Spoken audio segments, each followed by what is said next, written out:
Assalamualaikum warahmatullahi wabarakatuh. Waalaikumsalam warahmatullahi wabarakatuh.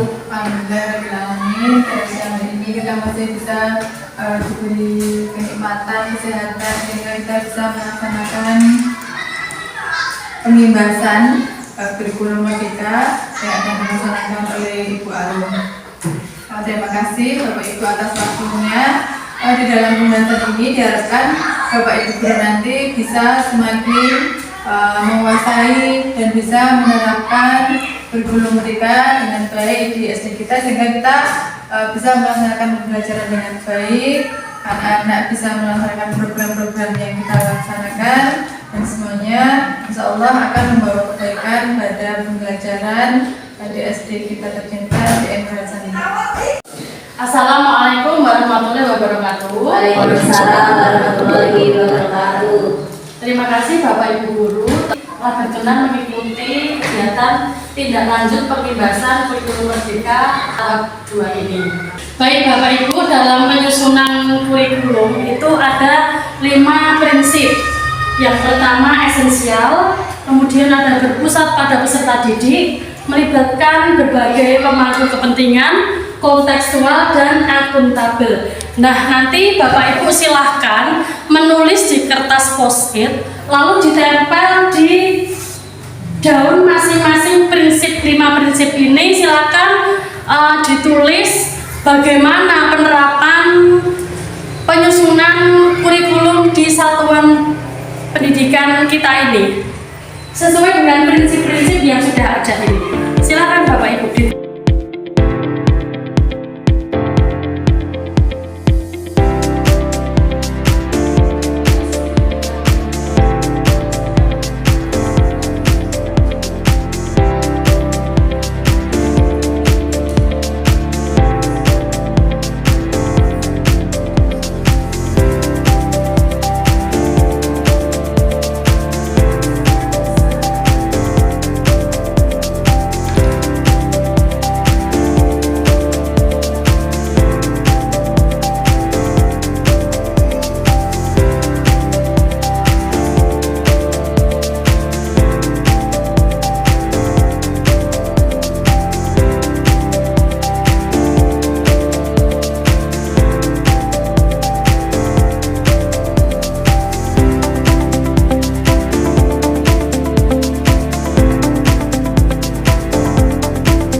Oke. Bapak Ibu, sekarang silakan dipresentasikan hasil diskusi dari penerapan penyusunan kurikulum satuan pendidikan yang telah ditempel tadi.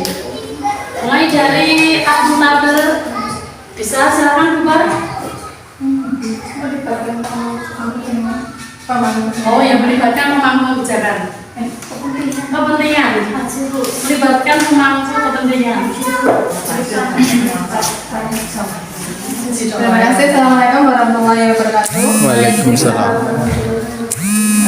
Kebetulan di sekolah kami sudah melibatkan beberapa pihak pemangku kepentingan, yaitu salah satunya yaitu penyusunan RKS yang dibuat selama 1 tahun.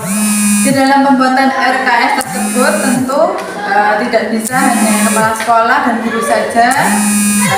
Kita melibatkan banyak pihak, yang pertama dari kepala sekolah, dewan guru, komite sekolah, dan tokoh masyarakat. Sehingga diharapkan dengan kolaborasi dari beberapa kepentingan ini bisa membuat rancangan keuangan yang nanti bisa dipergunakan untuk pembiayaan di sekolah di tempat.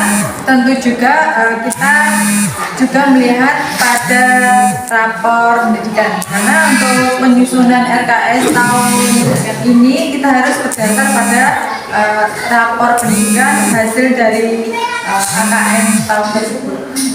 Assalamualaikum warahmatullahi wabarakatuh. Waalaikumsalam warahmatullahi wabarakatuh. Nah, Bapak Ibu, untuk materi selanjutnya kita memahami tentang CP, TP, dan ATP. Untuk diskusi kali ini kita menggunakan metode KWL. Untuk K itu dari kata go. Jadi nanti Bapak Ibu silakan menulis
video, saya paham bahwa CP adalah standar kompetensi yang harus dicapai peserta didik setiap fase pembelajaran.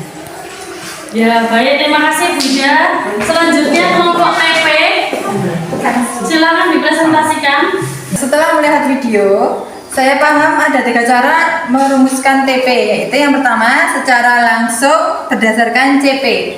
Untuk yang kedua, menganalisis kompetensi dan lingkup materi. Kemudian untuk yang ketiga, lintas elemen CP. Setelah saya mempelajari video, saya paham bahwa dalam penyusunan ATP harus pada fase yang sama, kecuali untuk peserta yang berkebutuhan khusus seperti peserta didik ABK yang memiliki cara pemahaman yang berbeda dengan peserta didik pada umumnya. Selanjutnya, tadi ada link yang sudah saya kirim di grup. Itu isinya ada beberapa kasus, tapi kali ini satu tim ini silakan dibaca kasus satu saja. Nanti silakan didiskusikan, kemudian silakan ditulis untuk refleksi awal, perencanaan, implementasi dan evaluasi dibagi menjadi 4 kelompok. Silakan Bapak Ibu.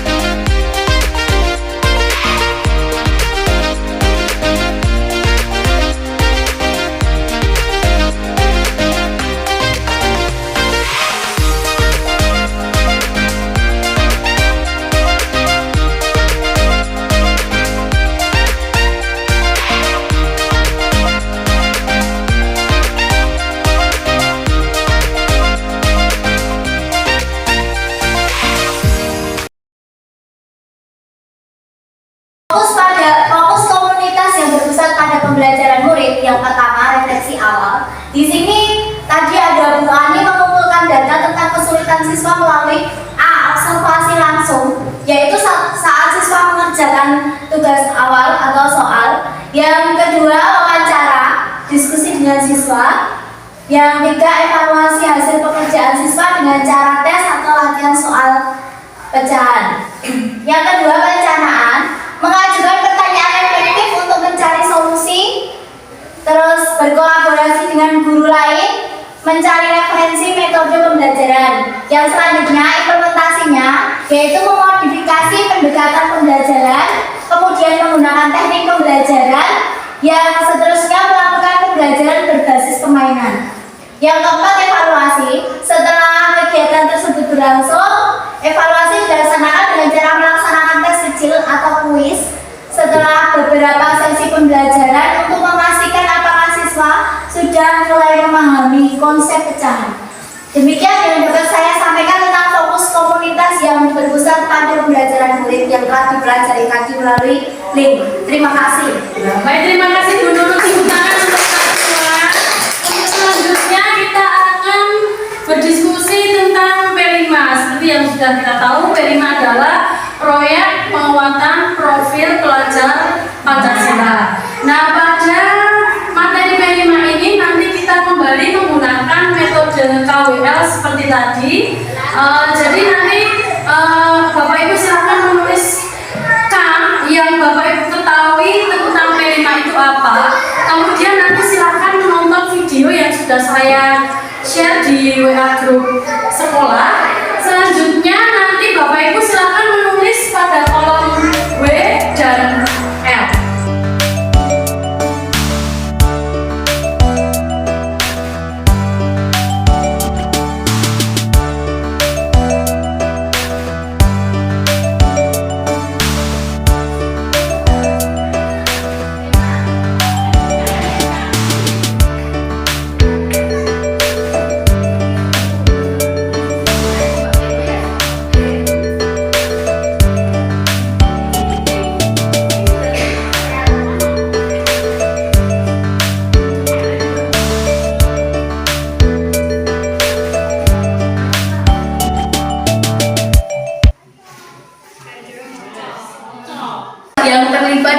5 yaitu kepala sekolah, pendidik, peserta didik, orang tua, masyarakat, pengawas, dan dinas pendidikan.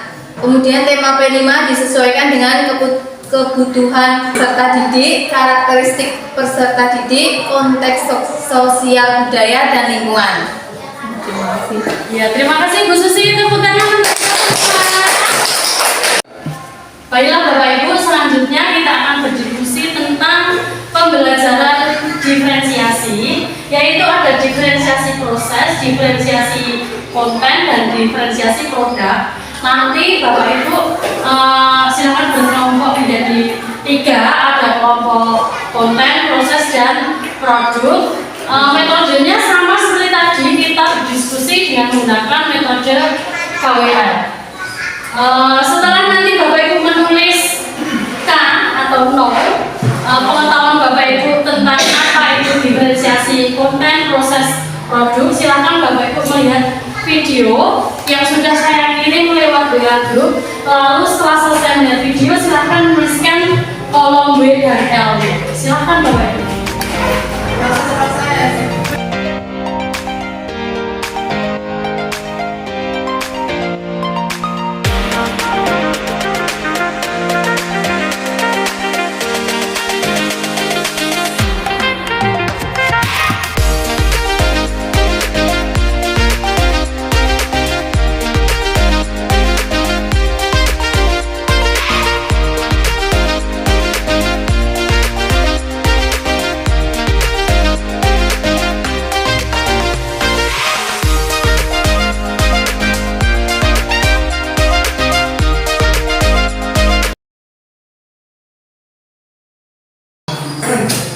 Setelah melihat video, saya mengetahui contoh diferensiasi proses seperti menggunakan media pembelajaran yang beragam, pilihan kelompok, diskusi, strategi yang bertahap.